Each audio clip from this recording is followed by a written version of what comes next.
Eric Janeau is a big personality with a lot of strength. His hunger to live is greater than his will to die, to just give up. He says you don't know that for certain until you're faced with it.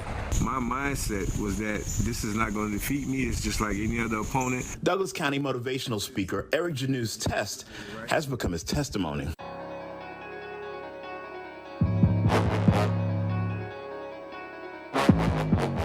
Grind, grit, heart, determination, will, unbreakable faith. I know at times it may seem like I'm real tough on you and I get on your nerves, but just know that it's all out of love and I just want all of you to be successful and complete the program. Okay.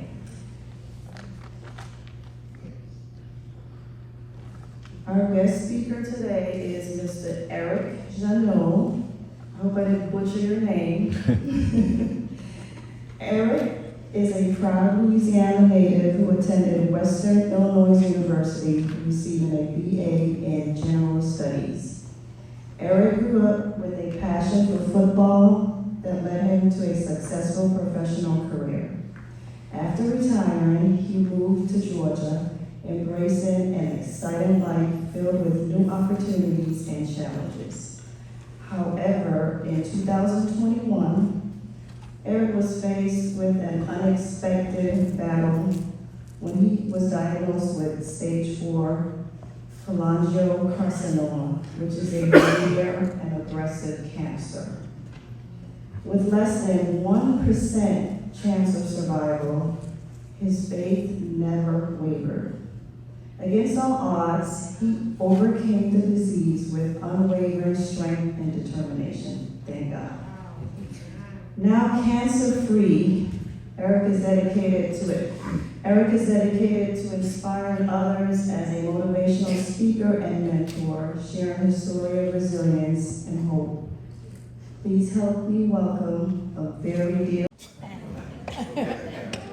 They go at it all the time. You can tell he tried to be a great business. Like, I went bald first.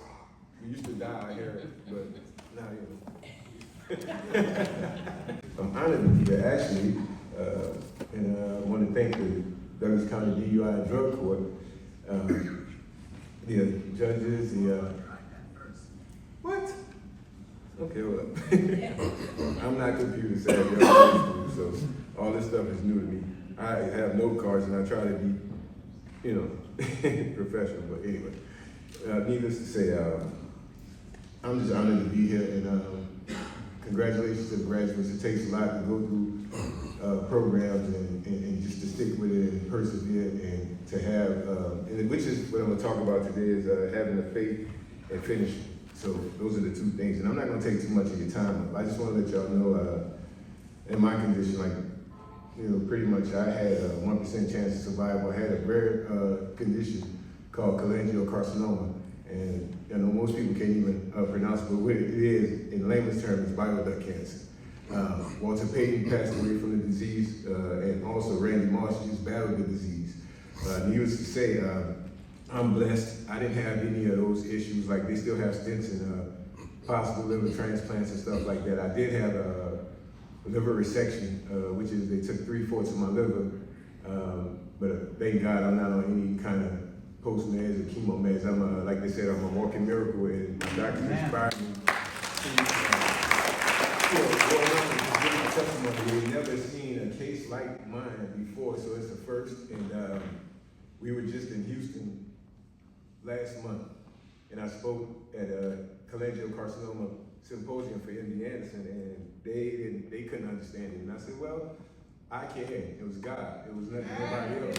And not only that, we're dealing with the situation when I walked in, and I want y'all to follow me on this story because it's real, real important. And this shows you the power of God and the power of belief in which you can believe in and which you can overcome.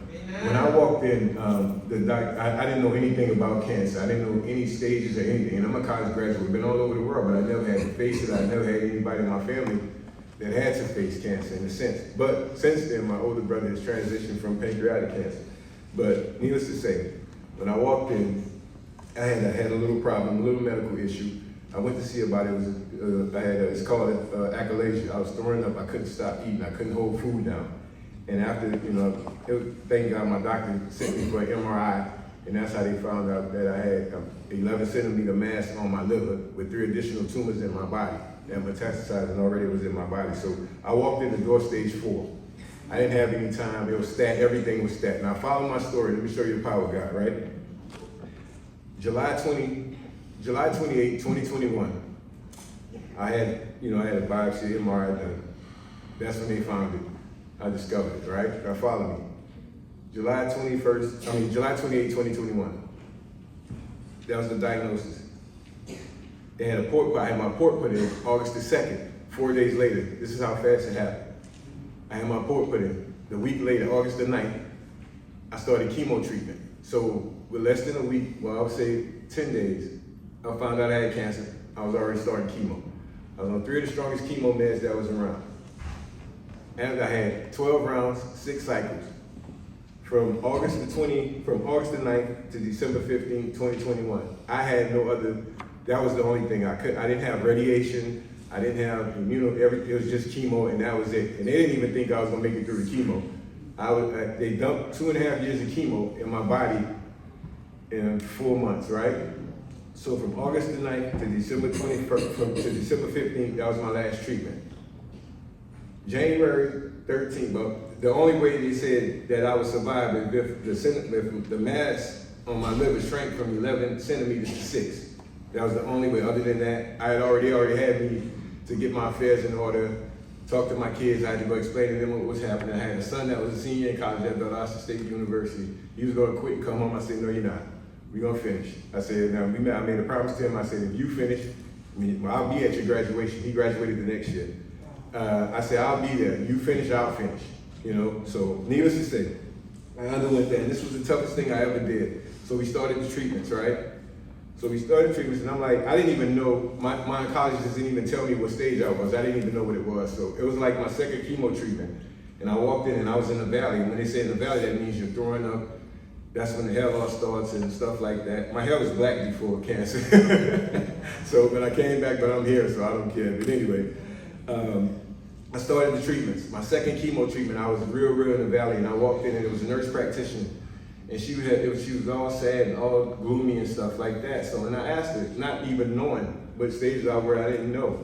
Not knowing that I walked in, I only had 2 months literally to live, 60 days from the time I walked in to the time, if it didn't happen, that's all they gave me. But I didn't know it. And listen, so when I walked in, I said, well, what's after this? What's next after this? If I'm put my body through all this torture, what's next? What's after it? She said, well, she looked in the sky. I said, well, who's up there? I said, who's it up there? She said, well, that's it. Afterwards, I said, what do you mean? She said, well, because you're stage 4 and all. And I'm like, stage 4? I said, well, what's after stage 4? And she said, that's it. Is that what I said? Oh, no, we're fighting. I said, no. I said, listen. And I told her, and I looked at her that day, I said, listen, I know a lot of people say that they're going to kick cancer's butt and F cancer and this, that, and the other, but when they get down to the nitty-gritty, they can't handle it and they crumble. I said, listen, I'm an anomaly. I said, you've never seen anything like me before. I said, I walked in here and I'm walking out. I said, no, listen. I said, God's with me, I already know. So, needless to say, from that day forward, I decided to fight. Not only on top of that, I had cirrhosis of the liver. Not only on top of that, I had congestive heart failure. Not only on top of that, I had stage 3 renal kidney failure. Not only on top of that, I had type 2 diabetes. Not only on top of that, I had high blood pressure, hypertension, morbidly obese. Since then, I've lost 105 pounds. I'm in shape. I do 9 miles on the treadmill, 5 days a week, stuff like that. But needless to say, get back to the story, right? From August 9th, December 15th, surgery was when they shrank. He said that's the only way. We went back on December 15th, went rescanned, it shrank to just 6 on the nose, right? And my doctor told me we're going to get it. He said the only way we'll get it, he said the strength was 10, from 11 to 6, we'll hit it with everything with the kitchen sink. I said, well, let's go. So I endured the chemo, five days a week, intense chemo, 8 hours a day, with 1 day of hydration. That was the toughest thing I ever did. But the thing about it was, after I got through, which I didn't think I could, so I already knew it was God, you know what I mean? So like I said, from August to December to January. How many months is that? From diagnosis to treatment to surgery to cancer-free, 5 months. God, that's all I said. I can't explain it. All I know is that I just did the work and I just showed up and he gave me the perseverance and the intestinal fortitude to start. So that's what I say to you graduates. When you start something and you put your mind to it, you can do anything. Don't let nobody tell you no drug, no alcohol is not more important than, well, if God has a plan for your life, you can make it. And you can believe you, I'm standing in front of you. I love Hennessy. Trust me, not anymore. I haven't touched stuff in 5 years, but I used to drink so much. I drank so much that, like I tell people, you can't tell me that. I blew a liver out, basically, right? So I understand what's going on, but I also understand whose I am and who I am, right? So once you understand that you're a child of God, you can make it through, you can push through. And that's all I came to tell you today. And I wanted to give you, just to give you inspiration when people think you can't make it. Trust me, I was on the way out.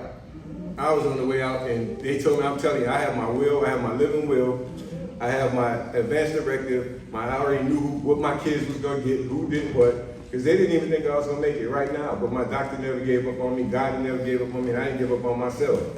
You know what I mean? And all you have to do is have a faith the size of a mustard seed. The mustard seed is so small, and people don't understand. And when you have that, and God would tell you, if you have the faith the size of a mustard seed, He would tell the mountain to move, and it will move. Amen. You know what I mean? Because no matter how hard it is, no matter what it is, God's word never changes. He is who He is. It never changes. The same today, yesterday, tomorrow.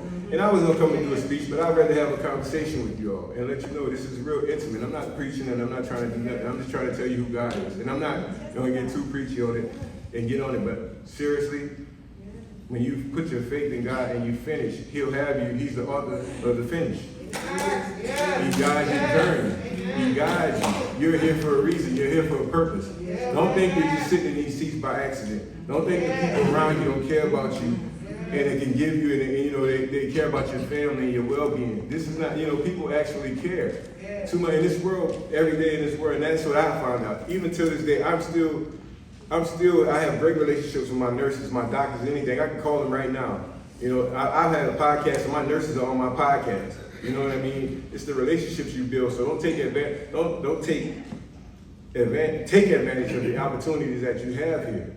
This is a big deal. Don't think that this is not. Man, trust me. Anything that you do and you're going through and you're persevering, God is watching and He's going to reward you. Yes. Trust me. Don't think it's in vain. Don't think that you just got to go through this just to get a diploma and you have to do it for a court order or anything like that. It's making you a better person. Amen. Right now, I go around and I speak for anything. I speak to anybody. Hey, you want to speak? Yeah, come on. I speak to people. And like I said, I just want to share my story with people. That's all I do. I'm not. I'm just here, you know what I mean? I'm here to let God use me as a vessel to inspire people and give them motivation when you want to quit. Don't do it, because it's life after that.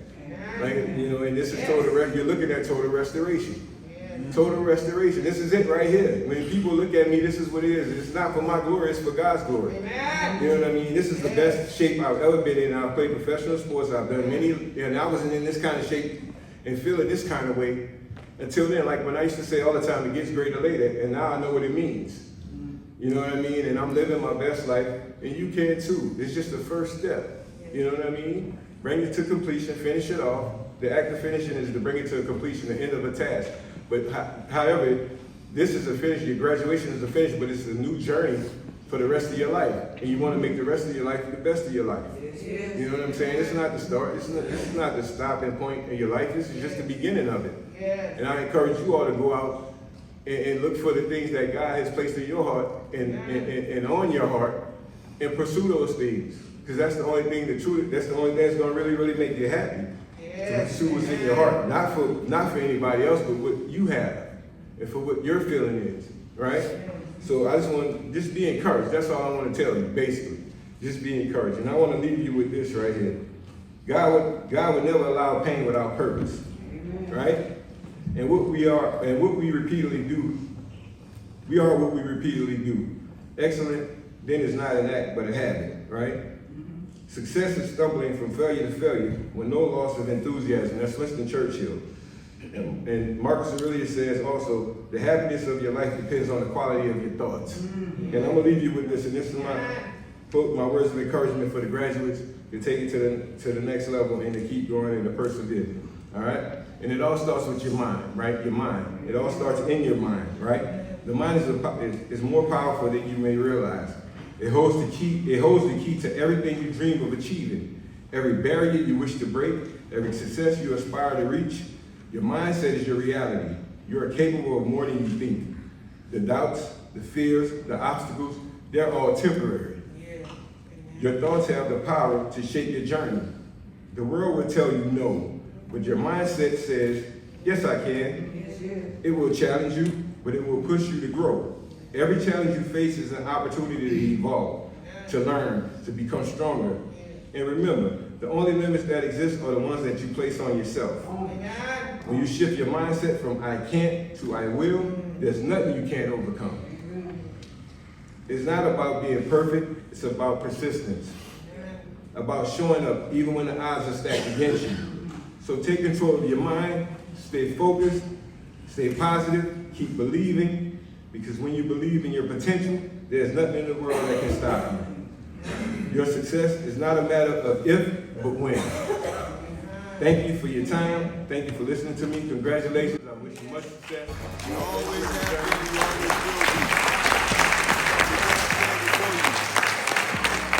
A new man, a new creature, healed, whole, guided by the hand of the Maker, by the Master, new life. One of the strongest chemo meds that's out. She said, you drank splatting like rainwater. I said, well, Doc, you should have seen how I used to drink the Hennessy.